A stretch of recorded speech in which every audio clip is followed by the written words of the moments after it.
매일 러닝머신 위에서 땀을 흘리는데 배가 줄지 않습니다. 오히려 더 피곤하고 더 먹게 되고 어느 순간 배가 전보다 더 나왔다고 느낄 때가 있습니다. 이건 의지력 문제가 아닙니다. 문제는 도구가 틀렸다는 겁니다. 내장 지방을 줄이려면 유산소 운동이 정답이라는 믿음 자체가 틀렸거든요. 과학이 이미 다른 답을 내놓고 있는데 피트니스 업계는 여전히 낡은 공식만 반복하고 있습니다. 오늘은 왜 유산소 운동이 내장 지방 감소에 구조적으로 불리한지, 그리고 실제로 내장 지방을 먹어치우는 것이 무엇인지 이야기해 보겠습니다. 먼저 내장 지방이 왜 다른지부터 짚고 가겠습니다. 손으로 잡히는 뱃살, 피부 바로 아래에 있는 피하 지방은 보기에는 신경 쓰이지만 의학적으로는 상대적으로 무해합니다. 진짜 문제는 그 안쪽 간과 췌장과 장을 직접 감싸고 있는 내장 지방입니다. 내장 지방은 그냥 앉아있는 지방이 아닙니다. 끊임없이 사이토카인이라는 염증 유발 물질과 유리지방산을 혈류로 직접 방출하는 대사활성 조직이거든요. 이게 만성 염증을 일으키고 인슐린 저항성을 높이면서 제2형 당뇨와 심혈관 질환으로 이어지는 경로를 만듭니다.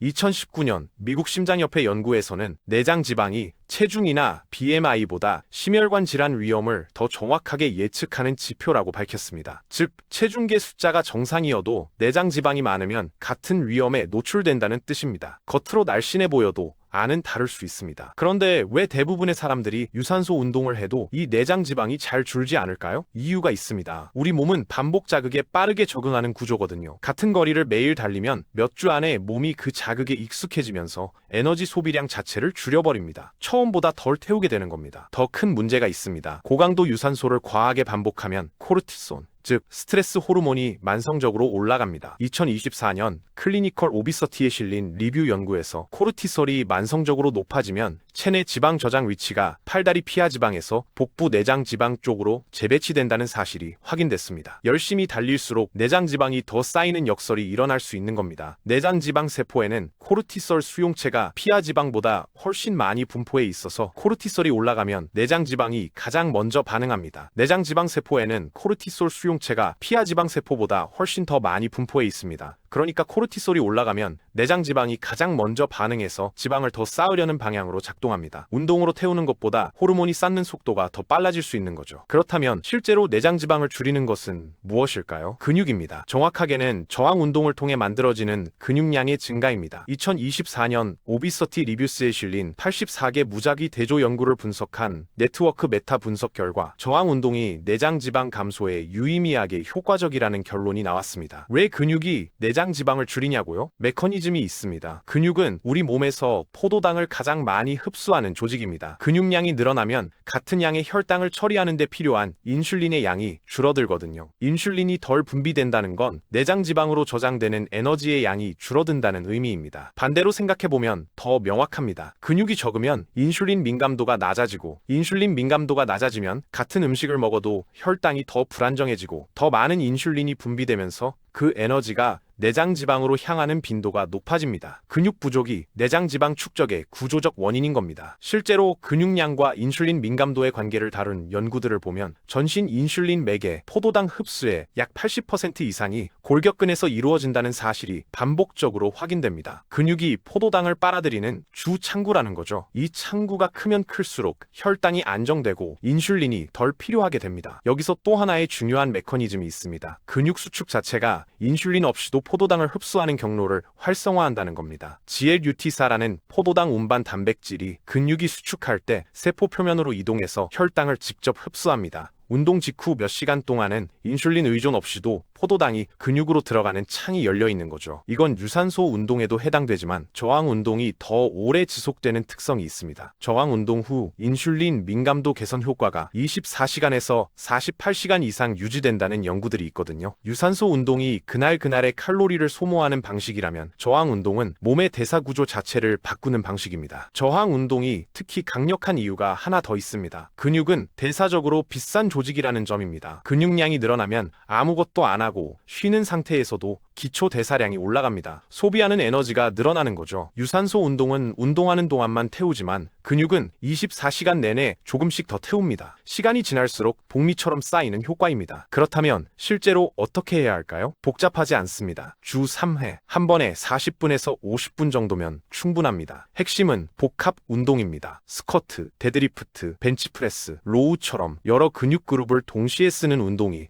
한 번에 더 많은 근육을 자극하고 운동 후 호르몬 반응도 단일 근육 운동보다 훨씬 강하게 일어납니다. 점진적 과부하 원칙도 중요합니다. 매번 조금씩 더 무거운 무게나 더 많은 반복으로 자극을 높여야 근육이 계속 반응하거든요. 같은 무게로만 반복하면 몸이 적응해서 자극이 줄어들고 결과적으로 근육 성장도 멈춥니다. 2시간짜리 헬스장 루틴이 필요한 게 아닙니다. 40분을 제대로 하는 게 중요한 겁니다. 실제 연구 결과를 보면 이 방식으로 8주에서 12주를 꾸준히 했을 때 CT나 MRI로 측정 가능한 수준의 내장 지방 감소가 나타납니다. 체중 변화가 없어도 내장 지방이 줄어드는 경우가 많거든요. 체중계 숫자가 같아도 몸속은 완전히 달라지는 겁니다. 식단에서도 근육과 인슐린의 관계를 활용할 수 있습니다. 저항 운동 직후 30분에서 60분 사이가 인슐린 민감도가 가장 높은 시간대입니다. 이 타이밍에 단백질과 탄수화물을 함께 섭취하면 인슐린이 분비되더라도 그 에너지가 내장 지방이 아닌 근육 회복으로 향하게 됩니다. 같은 탄수화물을 먹어도 타이밍에 따라 내장 지방으로 가는지 근육으로 가는지가 달라지는 거죠. 반대로 저녁 늦게, 특히 활동량이 없는 상태에서 탄수화물 위주의 식사를 하면 인슐린 민감도가 낮은 시간대에 혈당이 급등하면서 내장 지방 저장으로 이어지기 쉽습니다. 운동 타이밍과 식사 타이밍을 맞추는 것만으로도 같은 음식이 몸에 쌓이는 방식이 달라집니다. 수면도 이 구조에서 빠질 수 없습니다. 수면이 부족하면 코르티솔이 올라가면서 앞서 말한 내장 지방 축적 신호가 강해지거든요. 그리고 성장 호르몬은 깊은 수면 중에 분비되는데 이게 지방 동원과 근육 회복에 핵심적인 역할을 합니다. 저항 운동을 열심히 해도 수면이 부족하면 근육 회복이 느려지고 내장 지방 감소 속도도 떨어집니다. 시카고 대학교에서 진행한 연구에서 같은 칼로리 제한 식단을 하는 두 그룹을 비교했을 때 수면이 부족한 그룹은 지방을 55% 덜 감량하고 대신 근육이 빠졌습니다. 저항 운동으로 근육을 쌓아도 잠을 못 자면 그 효과가 반으로 줄어드는 겁니다. 결국 핵심은 이겁니다. 내장 지방을 줄이는 싸움은 칼로리 소모가 아니라 인슐린 환경을 바꾸는 싸움입니다. 그리고 인슐린 환경을 가장 구조적으로 바꾸는 도구가 근육이에요. 유산소로 오늘 300kcal를 태우는 것보다 저항 운동으로 기초 대사량을 조금씩 올리고 인슐린 민감도를 개선하는 게 내장 지방에는 훨씬 더 강력한 접근입니다. 달리기를 멈추라는 게 아닙니다. 순서를 바꾸라는 겁니다. 스쿼트와 데드리프트를 먼저 시작하고 거기에 유산소를 보완으로 더하세요. 근육이 먼저 있어야 유산소도 제대로 작동합니다. 내장 지방의 구조적 해결책은 근육이고 근육을 만드는 건 저항 운동입니다. 그런데 여기서 자주 나오는 질문이 있습니다. 그럼 유산소는 완전히 쓸모없냐는 거죠? 그렇지 않습니다. 유산소 운동은 심폐 기능을 키우고 혈압을 낮추고 기분을 개선하는데 분명히 효과가 있습니다. 문제는 유산소만 하는 경우, 특히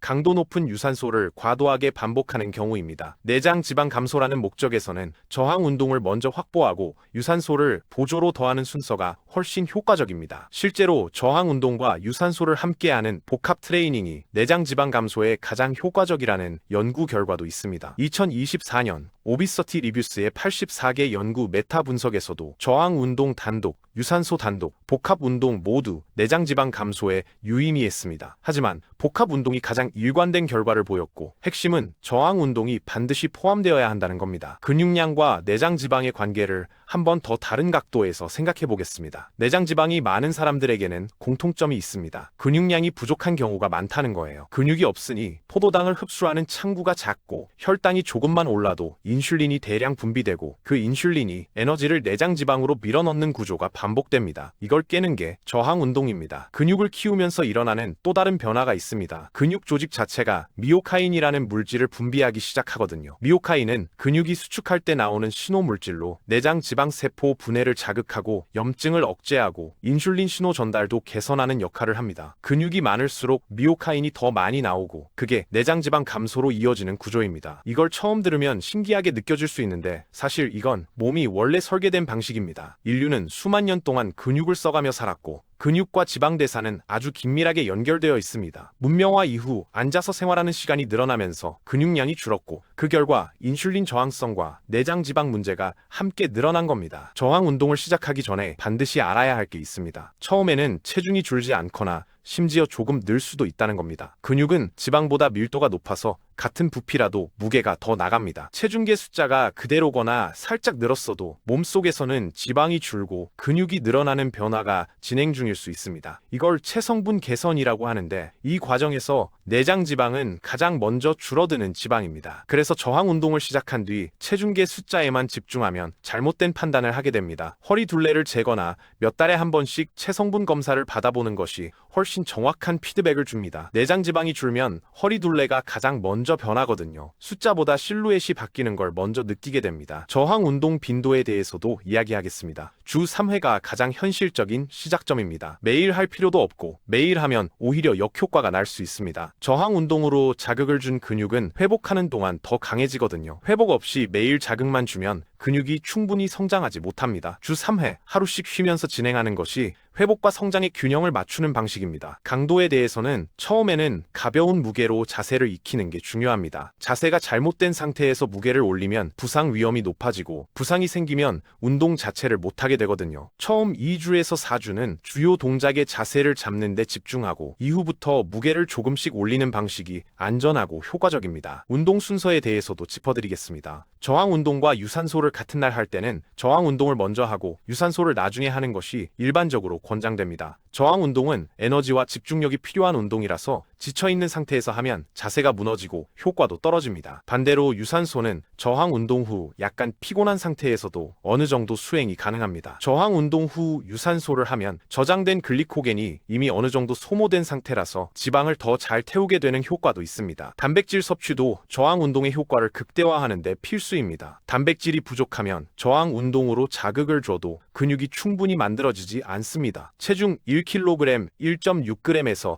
2.2g 정도의 단백질을 하루에 섭취하는 것이 근육 성장에 최적화된 양으로 알려져 있습니다. 이 정도 단백질을 섭취하면서 저항 운동을 병행하면 근육 성장 속도가 확연히 달라집니다. 단백질은 또 다른 이점도 있습니다. 포만감이 오래 유지되고 식사 후 혈당 상승을 완만하게 만들어서 인슐린 반응을 줄이는 데 도움을 줍니다. 같은 칼로리라도 단백질 위주로 먹을 때와 탄수화물 위주로 먹을 때 인슐린 분비량이 다르고, 그게 내장 지방 저장에 영향을 줍니다. 여기서 중요한 개념 하나를 짚겠습니다. 칼로리 계산이 전부가 아니라는 겁니다. 같은 500칼로리를 먹어도 그게 닭가슴살과 채소에서 왔는지 흰밥과 과자에서 왔는지에 따라 인슐린 분비 패턴이 완전히 달라집니다. 인슐린이 덜 분비될수록 내장 지방으로 저장되는 에너지가 줄어들고, 이미 축적된 내장 지방이 에너지원으로 사용될 기회가 늘어납니다. 내장 지방 세포는 인슐린 수용체 밀도가 피하 지방보다 높다는 점을 기억하세요. 인슐린이 분비될 때마다 내장 지방 세포가 가장 먼저 가장 강하게 반응합니다. 인슐린 분비를 줄이는 것이 내장 지방 감소에 직결됩니다. 저항 운동으로 인슐린 민감도를 높이고 인슐린 급등을 유발하는 음식을 줄이는 것, 이 두 가지가 내장 지방을 향한 가장 직접적인 접근입니다. 마지막으로 다시 한번 강조하겠습니다. 내장 지방과의 싸움은 러닝머신 위에서 이기는 게 아닙니다. 근육을 만들어서 몸의 인슐린 환경 자체를 바꿀 때 이깁니다. 근육이 없으면 아무리 달려도 내장 지방은 쌓이는 속도를 따라가기 어렵습니다. 근육이 생기면 쉬고 있는 동안에도 몸이 내장 지방을 소모하는 방향으로 작동합니다. 스쿼트와 데드리프트를 먼저 시작하세요. 주 3회 40분이면 됩니다. 그게 내장 지방을 향한 가장 구조적이고 가장 지속 가능한 방법입니다. 내장 지방과 근육의 관계에서 특히 중요한 게 하나 더 있습니다. 나이가 들수록 근육량이 자연스럽게 감소하는데 이걸 근감소증이라고 부릅니다. 30대부터 시작해서 매년 약 0.5%에서 1%씩 줄어든다는 연구들이 있거든요. 근육이 줄면 인슐린 민감도도 함께 떨어지고 내장 지방이 쌓이기 더 쉬운 환경이 만들어집니다. 그래서 내장 지방 문제는 나이가 들수록 더 심각해집니다. 젊을 때는 별로 운동을 안 해도 배가 그렇게 나오지 않다가 30대 중반에서 40대를 넘어가면서 갑자기 배가 나오는 경험을 하는 분들이 많습니다. 근육량 감소와 그에 따른 인슐린 민감도 저하가 누적된 결과입니다. 이 흐름을 막는 가장 효과적인 방법이 저항 운동입니다. 어떤 나이에 시작해도 효과가 있습니다. 60대, 70대도 저항 운동을 시작하면 근육량이 늘고 인슐린 민감도가 개선된다는 연구들이 있거든요. 늦었다는 생각을 버리고 지금 시작하는 게 의미가 있습니다. 근육량 감소를 막으면서 내장 지방을 줄이는 또 다른 장점이 있습니다. 기초 대사량이 유지되거나 올라간다는 겁니다. 나이가 들면서 기초 대사량이 떨어지는 주된 이유 중 하나가 근육량 감소거든요. 근육을 유지하면 같은 나이의 다른 사람보다 안정시 더 많은 에너지를 소비하게 됩니다. 이게 장기적으로 내장 지방을 억제하는데 결정적인 역할을 합니다. 저항 운동의 또 다른 효과로 수면의 질 개선이 있습니다. 저항 운동을 규칙적으로 하면 깊은 수면의 비율이 늘어난다는 연구 결과가 있거든요. 깊은 수면 중에 성장 호르몬이 분비되는데 이게 지방 동원을 돕고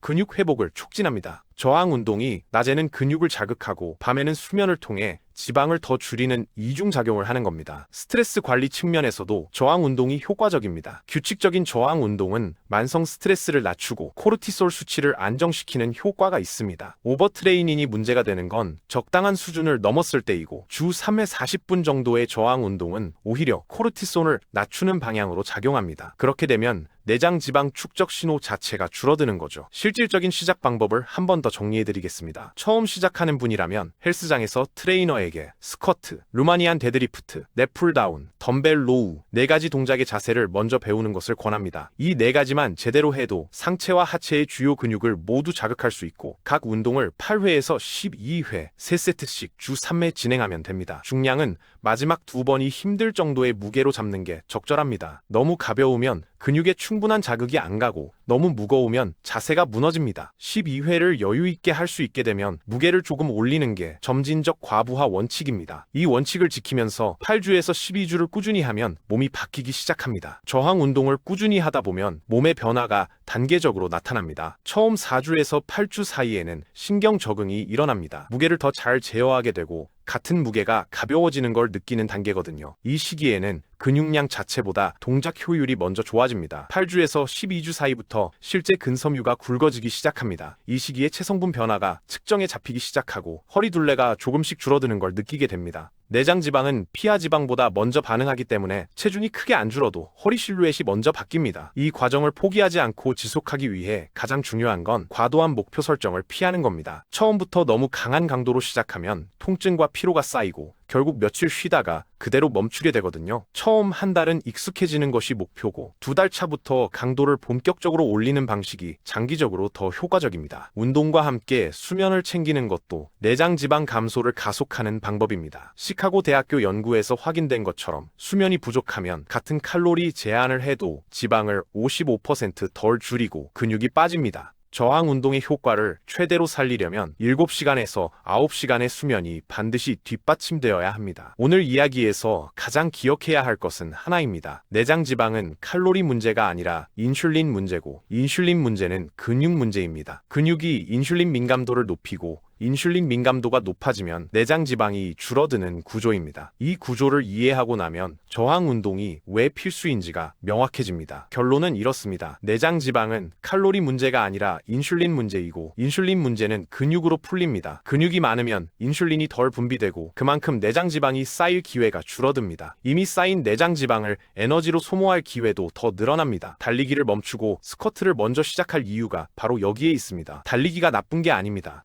달리기만으로는 내장 지방을 이길 수 없다는 겁니다. 근육이 먼저 있어야 인슐린이 안정되고 인슐린이 안정돼야 내장 지방이 줄어드는 조건이 만들어집니다. 유산소는 그 이후에 더하는 도구입니다. 처음 시작이 어렵다면 딱 3가지만 기억하세요. 주 3회 40분 스쿼트와 데드리프트, 이게 전부입니다. 헬스장이 부담스럽다면 맨몸 스쿼트로 시작해도 됩니다. 중요한 건 근육에 자극을 주는 것이고 그 자극이 쌓이면서 몸의 인슐린 환경이 서서히 바뀌기 시작합니다. 8주 뒤에 허리를 재보세요. 숫자가 말해줄 겁니다. 체중계 숫자에 집착하지 마세요. 중요한 건 허리 둘레이고 허리 둘레를 바꾸는 건 근육입니다. 저항 운동을 시작한 지 8주에서 12주 사이에 몸이 달라지는 걸 직접 느끼게 됩니다. 칼로리를 세는 시간에 스쿼트 한 세트를 더하는 게 내장 지방 감소에는 훨씬 더 강력한 방법입니다. 오늘 당장 바로 시작해도 늦지 않습니다. 몸은 자극에 반응하도록 설계되어 있고 근육은 어느 나이에 시작해도 만들어집니다. 스쿼트 한 번이 그 시작이고 내장 지방을 줄이는 진짜 방법은 운동화 끈을 묶는 것부터입니다. 지금 당장 시작하세요. 몸은 언제나 그 신호를 기다리고 있습니다.